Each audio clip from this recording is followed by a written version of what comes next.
Libya থেকে ভূমধ্যসাগর পাড়ি দিয়ে ইউরোপে যাওয়ার পথটি বর্তমানে বিশ্বের অন্যতম বিপজ্জনক অভিবাসন রুট হিসেবে পরিচিত। উন্নত জীবনের আশায় হাজার হাজার মানুষ জীবনের ঝুঁকি নিয়ে এই পথে পা বাড়ালেও তারা প্রতিনিয়ত ভয়াবহ বিপদের সম্মুখীন হচ্ছেন।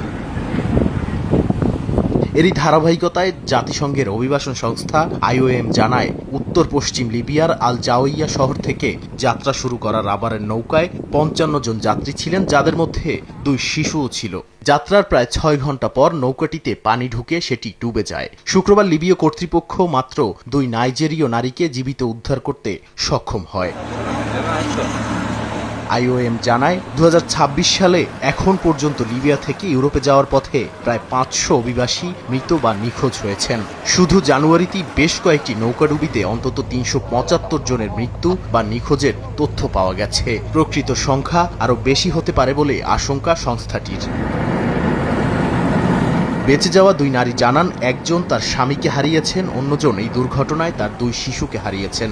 IOM এর দল তাদের জরুরি চিকিৎসা সহায়তা দিয়েছে। সংস্থাটি বলছে, শীতকালীন প্রতিকূল আবহাওয়া ও অনিরাপদ নৌযানের কারণে ভূমধ্যসাগর পাড়ি দিতে গিয়ে ঝুঁকি বহুগুণ বেড়ে যায়। গাদ্দাফি সরকারের পতনের পর থেকে লিবিয়া ইউরোপগামী অভিবাসীদের প্রধান ট্রানজিট পয়েন্টে পরিণত হয়েছে। মানবাধিকার সংস্থাগুলো জানিয়েছে, লিবিয়ায় অভিবাসীরা নির্যাতন, পাচার, জোরপূর্বক শ্রম ও চাঁদাবাজির শিকার হচ্ছেন। IOM বলছে, পাচারকারী চক্রগুলো অতিরিক্ত যাত্রী তুলে অনিরাপদ নৌকায় মানুষ পাঠিয়ে মৃত্যুর ঝুঁকি বাড়াচ্ছে। নাদিম মারজান, সময় সংবাদ।